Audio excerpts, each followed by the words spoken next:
Shalom, selamat pagi, selamat bergabung dengan Menara Doa Pagi. Mari kita datang menyembah Tuhan dan mendengarkan firman Allah.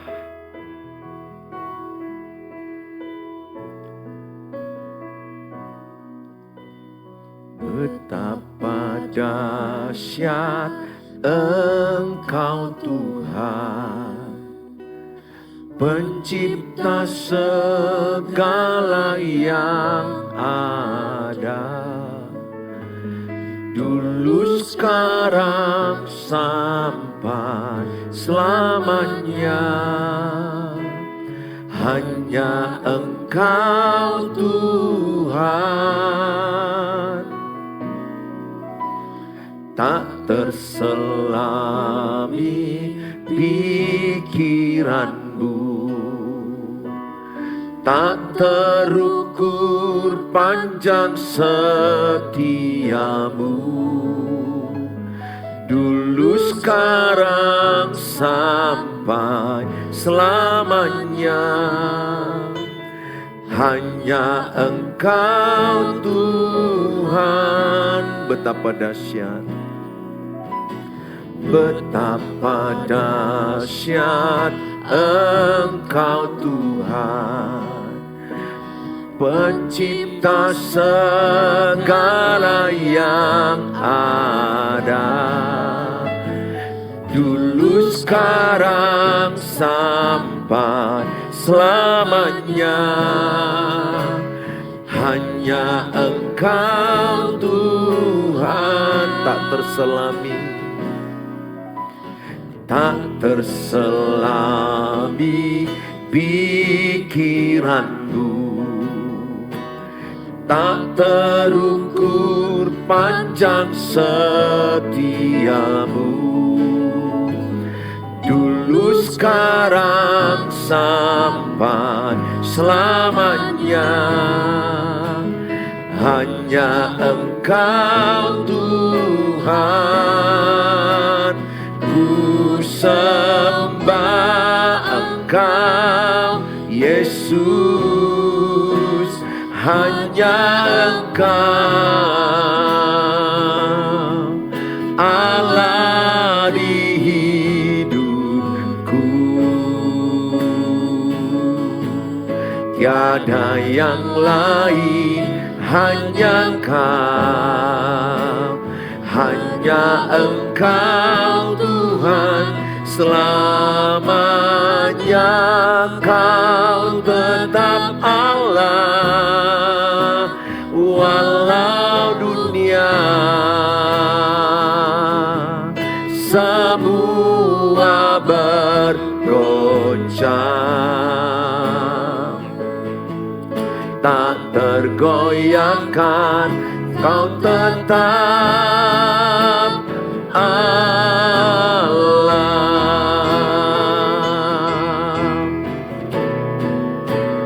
Ku sembah Engkau Yesus, hanya Engkau Allah di hidupku, tiada yang lain, hanya Kau, hanya Engkau Tuhan. Selamanya Kau tetap Allah, walau dunia semua bergoncang, tiap tergoyahkan, Kau tetap Allah. Ku sembah Engkau Yesus, ku sembah Engkau Yesus, hanya Engkau Allah di hidupku, tiada yang lain, hanya Kau Engkau Tuhan selamanya, Kau tetap Allah walau dunia semua bergoncang, tak tergoyahkan, Kau tetap Allah, Kau tetap Allah, Kau tetap Allah.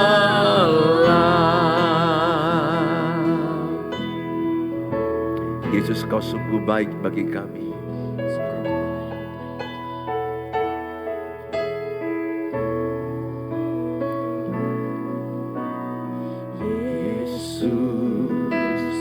Kau sungguh baik, Yesus, nama-Mu indah, Yesus, ku cinta Kau selalu, ku tinggikan, ku agungkan selamanya. Yesus, Kau sungguh baik, Yesus, nama-Mu indah, Yesus, ku cinta Kau selalu, ku tinggikan, ku agungkan selamanya. Ku mau memuji-Mu, ku selalu puji-Mu, ku mau menyembah-Mu, ku selalu sembah-Mu. Kau yang layak terima semua pujian, kemuliaan hanya bagi Tuhan. Yesus, Kau sungguh baik, Yesus, Kau sungguh baik, Yesus, nama-Mu indah, Yesus, ku cinta Kau selalu, ku tinggikan, ku agungkan selamanya. Yesus, Kau sungguh baik, Yesus, nama-Mu indah, Yesus, ku cinta Kau selalu, ku tinggikan, ku agungkan selamanya. Ku mau memuji-Mu, ku selalu puji-Mu, ku mau menyembah-Mu, ku selalu sembah-Mu. Kau yang layak terima semua pujian, kemuliaan hanya bagi Tuhan. Ku mau memuji-Mu, ku selalu puji-Mu, ku mau menyembah-Mu, ku selalu sembah-Mu. Kau yang layak terima semua pujian, kemuliaan hanya bagi Tuhan. Kau yang layak terima semua pujian, kemuliaan hanya bagi Tuhan. Kau yang layak terima semua pujian, kemuliaan hanya bagi Tuhan. Hanya Kau yang layak Tuhan. Segala pujian hanya bagi-Mu. Hanya Engkau Yesus, hanya Engkau. Hanya nama-Mu yang layak dipuji. Hanya nama-Mu yang kami tinggikan. Terpujilah nama-Mu, termulialah nama-Mu. Segala pujian, segala hormat, segala syukur hanyalah bagi-Mu. Ditinggikan nama-Mu, dimuliakan nama-Mu. Segala pujian, segala hormat, segala kemuliaan hanyalah bagi-Mu. Engkau yang layak dipuji, Engkau layak disembah, Engkau layak dimuliakan. Biarlah setiap lutut bertalut, setiap lidah mengaku Yesus Tuhan, Yesus Tuhan. Terpujilah Engkau Tuhan. Segala pujian, segala hormat, segala kemuliaan hanyalah bagi-Mu. Terima kasih Tuhan. Kami bersyukur.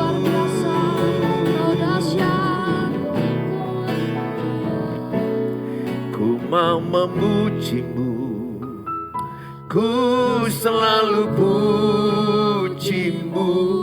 Ku mau menyembah-Mu, ku selalu sembah-Mu. Kau yang layak terima semua pujian, kemuliaan hanya bagi Tuhan. Ku mau memuji-Mu, ku mau memuji-Mu, ku selalu puji-Mu. Ku mau menyembah-Mu, ku selalu sembah-Mu. Kau yang layak terima semua pujian, kemuliaan hanya bagi Tuhan. Kau yang layak terima semua pujian, kemuliaan hanya bagi Tuhan. Kami bersyukur Tuhan buat pagi hari ini. Segala kemuliaan, segala pujian, segala hormat hanya bagi nama Tuhan Yesus Kristus. Terima kasih buat menara doa pagi ini. Berkatilah setiap orang yang menyaksikan, yang lemah dikuatkan, yang susah dihiburkan, yang miskin diperkaya, yang sakit disembuhkan, yang putus asa diberikan kekuatan baru. Sebentar kami mendengarkan firman Allah. Berkati Tuhan. Dalam Tuhan Yesus, firman-Mu diberitakan dengan kuasa Roh Kudus menyertai kami. Dalam Tuhan Yesus kami berdoa. Amin. Saya melanjutkan Part 2, menantikan pasangan yang dari Tuhan. Ada 4 S dalam menanti pasangan yang dari Tuhan. S yang pertama adalah kita melihat spiritually compatible. Kita melihat rohaninya, spiritualnya. Jadi dalam konteks pemilihan pasangan hidup. Dimulai dari rohani, baru jiwani, baru badani. Kalau orang duniawi dimulai dari badani, cantik atau ganteng, harta, kekayaan, jabatan, gelar, baru orang melihat jiwanya. Baru kemudian orang melihat rohnya. Atau jangan-jangan rohnya pun gak dilihat. Sehingga ada orang yang menikah tidak seiman. Ada orang yang sampai rohnya gak peduli dia. Ini pasti akan persoalan berat dalam pernikahan mereka. Karena mereka tidak seiman. Pedoman hidupnya sudah berbeda. Pandangan hidup dalam pernikahan antara kitab A dengan kitab B jauh beda. Dalam kekristenan Alkitab jelas berkata bahwa pernikahan itu sampai kematian memisahkan. Tidak ada perceraian kecuali kematian. Mungkin di kepercayaan lain mereka boleh bercerai, kita tidak boleh. Sehingga sangat penting diawali dengan rohnya dulu, baru jiwa, baru tubuh. Nggak salah melihat tubuh juga harus dilihat. Apakah, bila perlu cek darah, apakah dia mengandung virus HIV? Nggak ada salah kita mencek itu. Karena ada orang yang menikah, ternyata yang dinikahi dia sudah positif AIDS. Dia tidak tahu. Sehingga kita perlu bijak melihat itu. Cek darah nggak ada salah. Sama-sama berani mencek darah. Bahwa pasangan yang dinikahi itu adalah pasangan yang memang sehat. Nah, kalau ada tidak sehat dalam hasil laboratorium, bolehkah menikah? Boleh kalau pasangannya mau menerima apa adanya. Di zaman now semuanya harus terbuka menerima pasangan itu. Dilihat dari awal sejak masuk ke pernikahan itu. Alangkah baiknya seperti itu. Nah, saudara yang saya kasihi, dalam 2 Korintus 6 ayat 14, sebagaimana kita lihat di depan, janganlah kamu merupakan pasangan yang tidak seimbang dengan orang-orang yang tak percaya. Sebab bersamaan apakah terdapat antara kebenaran dan kedurhakaan? Atau bagaimanakah terang dapat bersatu dengan gelap? Janganlah kamu merupakan pasangan yang tidak seimbang. Siapakah pasangan tidak seimbang? Pasangan yang percaya dengan tidak percaya. Antara terang dengan gelap tidak bisa bertemu, tidak bisa bersatu. Jadi kita harus memilih pasangan yang sepadan, pasangan yang seimbang, pasangan yang seiman, itu maksudnya. Bukan pasangan sepadan itu, seimbang itu bukan harus pendeta dengan pendeta. Bukan harus pelayan dengan pelayan, tidak. Enggak harus begitu juga.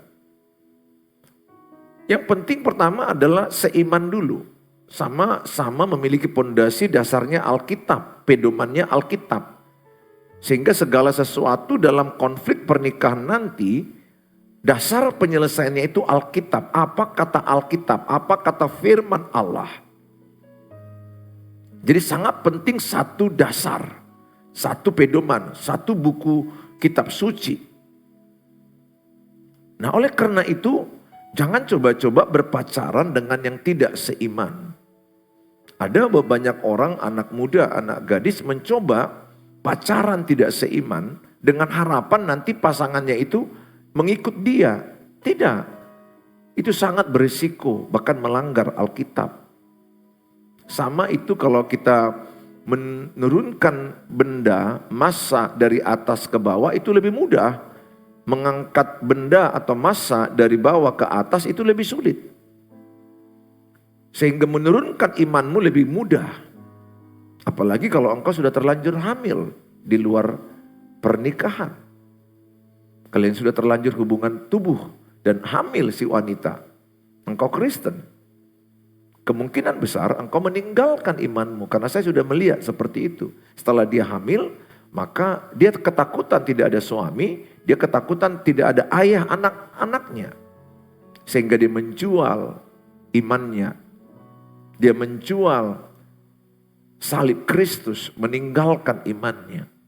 Hanya karena seorang laki-laki.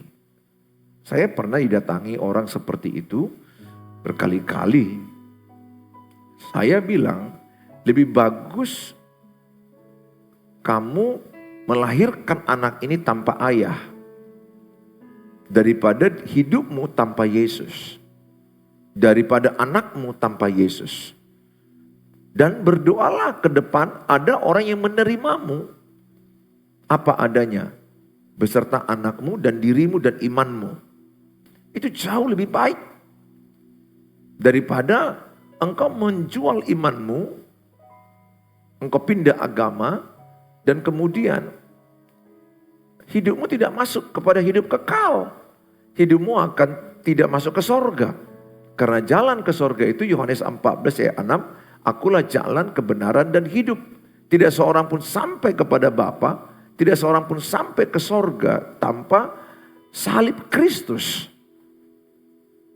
Ada banyak orang menjual imannya, apalagi kalau dia dari daerah yang mayoritas Kristen, tapi setelah dia pindah ke daerah yang minoritas Kristen, banyak yang saya tahu imannya gugur hanya karena perkawinan. Saya berdoa bagi Bapak Ibu yang mendengar ini, tanamkan sama anak gadismu, tanamkan sama anak mudamu, jangan pernah mencoba pacaran yang tidak seiman. Yang kedua adalah S yang kedua, satu tujuan, menanti dia yang tepat dari Tuhan, satu tujuan, sangat penting satu tujuan. Amos 3 ayat 3 berkata, berjalankah dua orang bersama-sama jika mereka belum berjanji? Jadi sangat penting satu tujuan, sangat penting berjanji dulu. Tujuan pernikahan ini apa? Kalau tujuan pernikahan saudara untuk mewujudkan gambar Tuhan, tujuan pernikahan untuk memberkati keluarga-keluarga lain, tujuan pernikahan untuk melahirkan generasi ilahi, generasi yang takut akan Tuhan, maka tujuan itu menjagai pernikahan kalian. Apa jadinya kalau pernikahanmu beda tujuan? Yang satu tujuannya untuk memuliakan Tuhan, yang satu tujuannya untuk memuliakan dunia, untuk kesenangan dunia, have fun, hedonisme. Bagaimana bisa antara daging dan roh bersatu? Bagaimana bisa kalau kalian beda tujuan? Yang satu tujuan hidupnya mau melayani Tuhan, mau sungguh-sungguh menyerahkan hidup melayani Tuhan dalam pernikahan, dalam keluarga nanti. Yang satu tidak mau pelayanan, yang satu tidak mau bergereja bahkan, padahal sama-sama Kristen. Sama-sama Kristen pun banyak bermasalah dan bubar. Kenapa? Tidak punya tujuan yang sama. Sebaiknya memang kalau yang satu melayani Tuhan, kalau bisa dapat juga pasangan sama-sama pelayanan. Itu jauh lebih kokoh, lebih kuat. Tidak harus dua-duanya aktif. Tapi paling tidak dia terlibat dalam pelayanan gerejawi. Supaya nanti tidak ada konflik persoalan di rumah. Karena suami pelayanan terus atau contohnya istri pelayanan terus. Jadi bisa diseimbangkan, dipahami bersama pelayanan itu seperti apa. Beda tujuan pasti akan bermasalah. Dan sangat penting memahami apa tujuan Allah dalam pernikahan. Pada part 1 saya sudah terangkan tujuan Allah dalam pernikahan untuk mewujudkan gambar Allah, memultiplikasi gambar Allah, melahirkan generasi ilahi. Generasi yang menaklukkan dunia. Generasi yang takut akan Tuhan. Berdasarkan tujuan itulah kita bergerak. Hidup Bapak Ibu harus ada tujuan. Kenapa aku lahir ke dunia ini? Kenapa aku ada di bumi ini? Orang yang punya tujuan hidup Walaupun banyak persoalan, dia akan dijagai oleh tujuan itu. Sama dengan anak ke sekolah, kenapa dia sekolah? Tujuannya harus jelas. Supaya lebih pintar, supaya menjadi berkat bagi bangsa dan negara. Sehingga dia belajar semangat untuk memuliakan Tuhan lewat sekolah. Sehingga dia belajar untuk Tuhan. Hidup ini harus paham tujuan. Kalau saya tidak tahu tujuan hidup saya, maka ketika ada masalah, saya ambruk, saya jatuh, saya akan frustrasi. Orang yang kuat tujuan hidupnya, di tengah persoalan, di tengah tekanan hidup, dia akan kokoh berdiri dalam imannya. Jadi tanamkan tujuan hidup ini penting. Apalagi dalam pernikahan, penting memahami tujuan pernikahan. Makanya kalau saya memberkati orang, saya akan tanya, mengerti enggak tujuan pernikahan? Mengerti enggak tujuan pernikahan? Kalau tidak mengerti tujuan pernikahan, untuk apa menikah? Karena dalam pernikahan pasti ada kesulitan, bahkan banyak kesulitan. Bahkan banyak orang stres, depresi dalam pernikahan. Banyak perceraian yang terjadi. Oleh karena itu sangat penting memahami apa tujuan pernikahan. Menyatukan dua pribadi yang penuh perbedaan itu tidak mudah. Kita aja satu rahim, abang adik aja kita berantem. Serahim. Apalagi yang beda rahim. Beda ibu, beda latar belakang, beda pendidikan, beda suku, beda bangsa. Wah, makin banyak bedanya. Persoalan makin banyak. Tapi tidak ada masalah dengan perbedaan itu kalau kita saling beradaptasi, saling memahami, saling melengkapi. Justru perbedaan itu diciptakan Tuhan untuk saling membangunkan, saling melengkapi, saling menguatkan. Oleh karena itu, harus ada tujuan menikah. Ketika anakmu mau menikah, tanya, untuk apa kau menikah?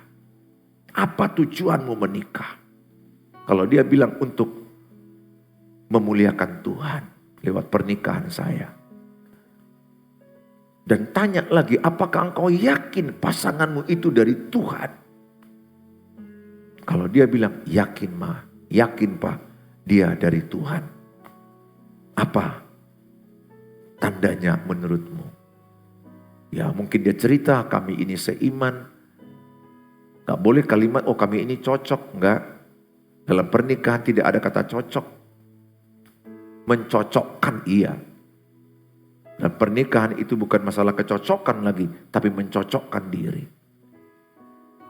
Oh kami sama-sama takut akan Tuhan. Nah, itu bagus. Berarti kan takut akan Tuhan, takut berbuat dosa. Melakukan perintah Tuhan. Dasar-dasar rohaninya disampaikan. Lanjutlah. Sangat penting menanya sama anak. Apa tujuan menikah? Mengapa engkau memilih dia? Mengapa engkau menikah? Kalau dia mampu menjelaskan, very good. Tapi kalau dia tidak mampu menjelaskan, maka ketika ada persoalan dalam pernikahannya, dia akan bisa cerai. Saudara yang saya kasihi, penting memiliki tujuan yang sama. Yang ketiga, menanti dia yang tepat dari Tuhan. Di sini ada kata selowai bosku. Itu artinya adalah sabar menanti. Dalam kitab Amsal 19 ayat 2, tanpa pengetahuan, kerajinan pun tidak baik.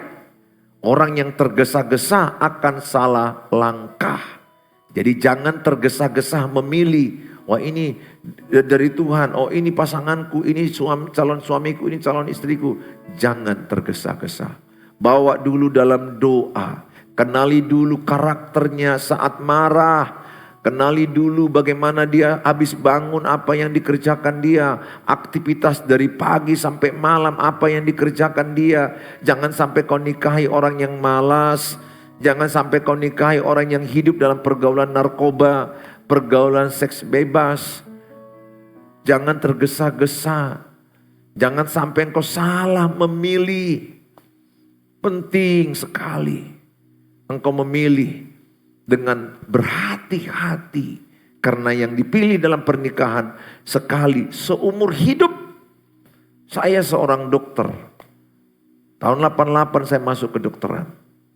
Terus saya memilih lagi sekolah teologi. Saya menjadi pendeta gembala jemaat. Dan 15 tahun saya sudah tidak praktek lagi kedokteran. Bisa saya bilang saya tinggalkan dunia kedokteran. Itu gak ada masalah. Karena saya merasa itu panggilan Tuhan. Jadi memilih fakultas aja hati-hati. Memilih rumah aja hati-hati. Yang bisa dijual rumah, bisa ditinggalkan. Apalagi memilih teman hidup. Memilih seumur hidup. Pasangan hidup, teman hidup. Ingat, bukan memilih teman tidur. Teman hidup. Jadi penting sekali. Berhati-hati, jangan tergesa-gesa, jangan terburu-buru. Tapi jangan juga terlalu banyak kriterianya, jangan. Nanti bisa gak dapat jodoh juga, karena terlalu memilih. Terlalu banyak pertimbangan dan terlalu banyak syaratnya. Saya sudah melihat orang seperti itu. Terlalu banyak syaratnya, terlalu memilih, terlalu banyak pertimbangan, waktu demi waktu. Usia 50 dan akhirnya tidak menikah. Tapi kalau memang tidak menikah karena pimpinan Tuhan, karena kehendak Tuhan, karena fokus untuk pengabdian melayani Tuhan, is good, very good. Tapi kalau kita tidak menikah karena banyak kali kriteria, banyak kali takutnya, jangan, cukup ada pedomannya. Seiman, setujuan, sama-sama takut akan Tuhan, enough. Tentunya karakternya perlu juga ditambahkan. Karakter penting. Nah saudara, yang Pengkhotbah 3 ayat 11 katakan, ia membuat segala sesuatu indah pada waktunya. Jadi kalau engkau sabar menyerahkan kepada Tuhan, indah pada waktunya. Jangan tergesa-gesa. Jangan mau karena dibilang orang, wah kau tidak punya jodoh. Cepat-cepat, jangan mau cepat buru-buru, hati-hati. Kalaupun usiamu mungkin 25, 26, 27 is okay. 30 pun masih okay. Di luar negeri, di Korea orang menikah, di Eropa 30 juga masih okay. Yang penting cek dirimu, jangan terlalu tergesa-gesa, jangan juga karena banyak kali syaratnya. Yang terakhir, yang keempat. Selalu ada otoritas, keempat, selalu ada otoritas mentor. Saudara harus mulai bertanya kepada orang tua. Amsal 15 ayat 22, rancangan gagal kalau tidak ada pertimbangan, tetapi terlaksana kalau penasehat banyak. Penasehat yang pertama siapa? Orang tua libatkan, minta pendapat. Cocok atau tidak kira-kira ini Pak? Anak-anak saya, dua-duanya saya bilang, tidak boleh menerima cinta orang atau menyampaikan cinta ke orang kalau enggak izin kami dulu. Artinya ketika engkau memilih pacar, tanya kami dulu pendapat kami. Karena bagi kami orang tuanya, ketika engkau memilih pacar, itu engkau memilih suami atau memilih istri. Karena bagi kami punya prinsip, kalau bisa pacaran sekali, menikah. Jangan banyak kali ganti-ganti. Ganti semester, ganti pacar. Ganti KHS, ganti pacar. Gak boleh, sekali menikah kalau bisa. Kalaupun gak bisa sekali, ya paling tidak berjuang untuk menemukan sekali untuk menikah. Nah saudara yang saya kasihi, penting nasihat orang tua, nasihat pendeta, paman, kakek nenek, penting minta nasihat. Orang-orang yang kita anggap dewasa rohani, dewasa karakternya, bahkan sahabat yang tulus yang mengasihimu. Karena sudut pandangnya bisa berbeda dengan dirimu. Karena orang yang sedang jatuh cinta bisa jadi bodoh karena tidak jalan lagi logikanya. Karena dia sedang puber nama ngotaki. Sehingga otaknya terbodoh-bodoh. Udah dipukul pun, Udah dibully pun, dibentak, tetap mau menikah. Udah selingkuh pun, tetap mau menikah. Kasihan. Penting ada mentor, penting ada penasehat. Tuhan Yesus memberkati saudara. Bagikan YouTube ini jadi berkat bagi banyak orang. Kalau saudara mau sharing ke saya, konseling, chat aja dulu karena call sangat terbatas waktu saya. Di WA 0811 637347. Bagikan channel ini kepada banyak orang supaya jadi berkat bagi mereka anak-anak muda bagaimana memilih teman hidup yang seiman, yang takut akan Tuhan. Dalam Tuhan Yesus, saudara diberkati. Mari kita berdoa. Bapa di sorga, dalam Tuhan Yesus, biarlah berkat firman ini jadi berkat bagi generasi muda, bagi orang tua, bagaimana mendidik anaknya. Supaya mereka melihat anak-anak mereka, cucu mereka menikah dengan orang yang seiman, dengan orang yang takut akan Tuhan, dengan orang yang memuliakan Tuhan. Sehingga anak cucu kami akan memilih pasangan yang tepat. Pasangan yang seiman, pasangan yang takut akan Tuhan. Terpujilah Engkau Tuhan, terima kasih buat berkat firman ini. Berkatilah semua yang menyaksikannya, yang sakit Engkau sembuhkan, urapi obat-obat mereka, yang lemah Engkau kuatkan, yang susah dihiburkan. Di dalam nama Tuhan Yesus Kristus kami berdoa. Amin. Shalom. Sampai ketemu di waktu yang akan datang.